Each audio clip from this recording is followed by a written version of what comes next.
Okay, I'm going to talk to you a little bit today about speech delivery, uh, which is actually how do we deliver it. Um, we have another one on language, but this is how we actually deliver the speech. So if you want to open up your PowerPoint called speech delivery, we start first with nonverbal communication, which is based on the use of voice and body. Voice is actually verbal, but the lack of voice is nonverbal. And the lack of voice can be a very interesting way to regain your audience's attention. So we'll talk a little bit about nonverbal first, and let's talk about the methods of delivery first. How do we? There are four main ways that we deliver a speech. One is manuscript, one is rote by memory, one is impromptu, and one is extemporaneous. So what are those? Well, manuscript means that it's written out fully and you read it to the audience. Now, we don't have, um, what are those called? Those clear prompters, teleprompters. We don't have those. So we don't know what that's like to be able to read something without people knowing that you're reading. Uh, so if you're doing it in a manuscript way, reading the manuscript, people will know that you're reading from the manuscript. That is not the kind of speech giving that we do in this class. There is impromptu with little or no immediate preparation. This will happen at work, depending on who your boss is, how your organization works. But let's say the boss sends you an email and says, I know you're working on Project A with John Jones, and we have this meeting in an hour, and I thought it would be nice to call on you to just give a little impromptu update on that project. Okay, this is the first you're hearing about it. It's an hour before the meeting. You have a little bit of time to prepare, jot down an outline, a few notes. So it's a way of giving a speech without a lot of preparation. And this will be a common form of speech. This is not the kind of speech we give in this class. Going on to slide 6, extemporaneous. It's a carefully prepared and rehearsed speech presented from brief notes. This is the kind of speech that we give in this class, extemporaneous. Okay? Remember that. What we want is a conversational quality. I have given you several speeches to watch, and I want you to see. I could have shown you, well, I may show you a bad example of somebody who is constantly looking at the cards and that sort of thing. If you're constantly reading from cards, then you're reading the words on your cards and you're not using a conversational tone.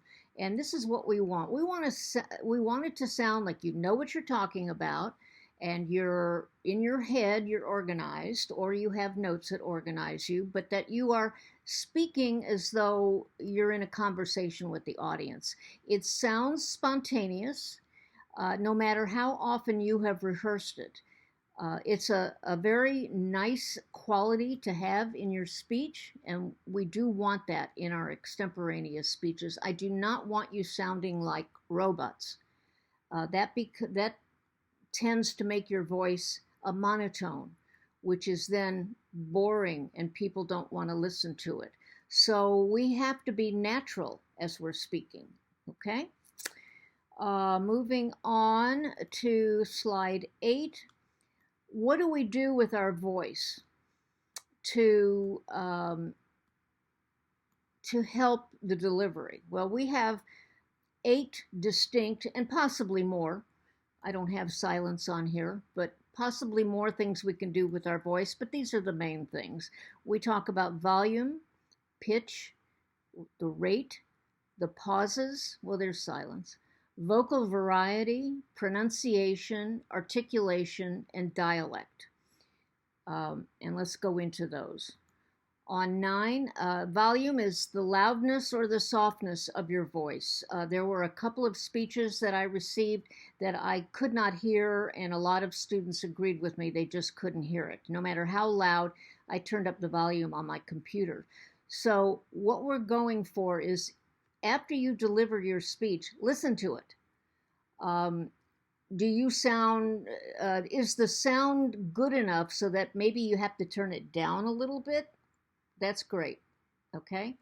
Don't worry about it being too loud. The point about being too soft is if I can't hear it, I have no idea what you're talking about, and your audience will not either.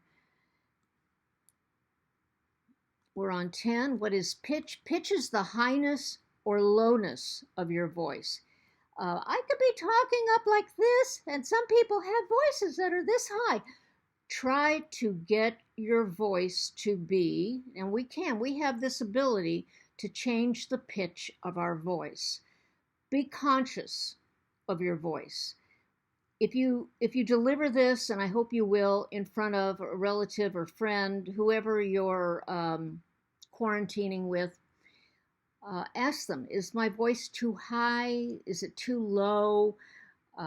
We can be too low as well. Some fellas have such a low voice that it's very hard to pick up exactly what they're saying.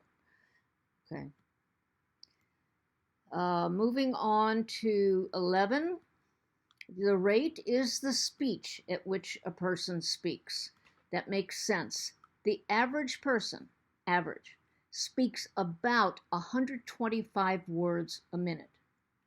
So if you're giving a speech and you've written the whole thing out, note, I do not want you to write the whole thing out on your cards, but if in preparation you write the whole thing out and you're giving a 4-minute speech, if you have about 500 words, that's 4 times 125, you will probably come out right on time.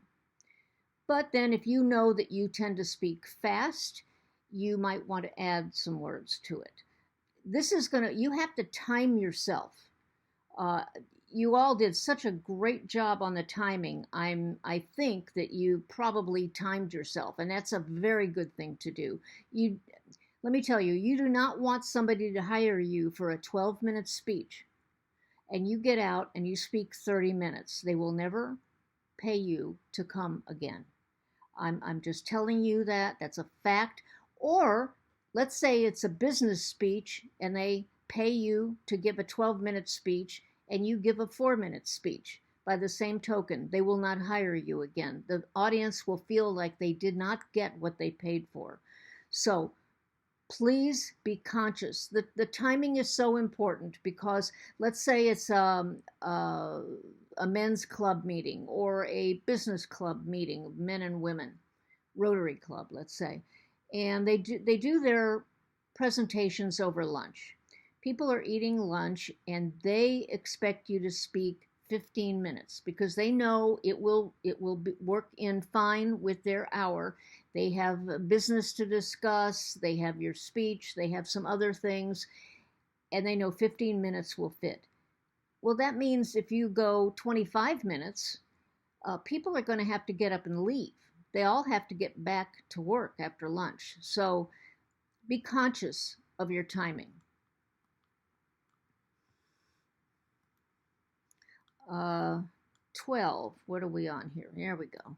I lost it.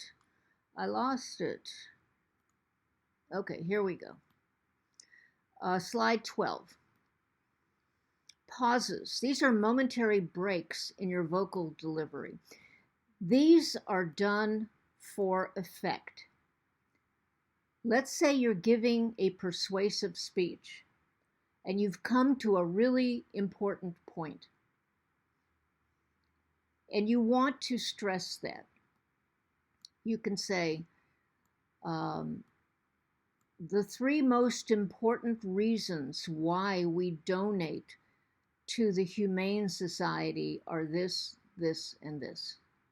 And then you stop and you look like you're thinking. And you come back and you face the audience and you say, that's really, really important. I want to repeat that. And you repeat it. That silence, that pause for a few seconds caught everybody's attention again.